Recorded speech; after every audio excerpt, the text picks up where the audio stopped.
CBI और ED मामले में लालू यादव को बड़ी राहत मिली है। लालू यादव को दिल्ली पटियाला हाउस कोर्ट ने सीबीआई और ईडी मामले में अबूरी जमानत दी है।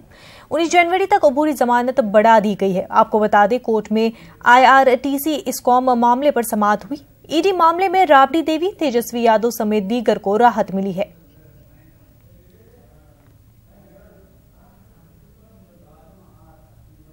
पेश हुए उनको फिलहाल सीबीआई और प्रवर्तन निदेशालय के मामले में जमानत मिल गई है।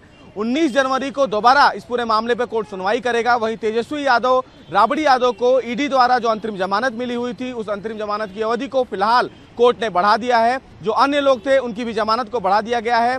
सीबीआई ने इस पूरे मामले में तमाम दस्तावेज अन्य आरोपियों को भी दे दिए हैं ताकि इस पूरे मामले में तमाम जो आरोपी हैं वो अपना जवाब कोर्ट में दाखिल कर सकें। अब फिलहाल पटियाला हाउस कोर्ट की सीबीआई अदालत इस पूरे मामले की 19 जनवरी को सुनवाई करेगी और तब तक इन तमाम आरोपियों को पटियाला हाउस कोर्ट से फौरी राहत जरूर मिल गई है। कैमरामैन वैभव के साथ सुशील पांडे, न्यूज़ 18 दिल्ली।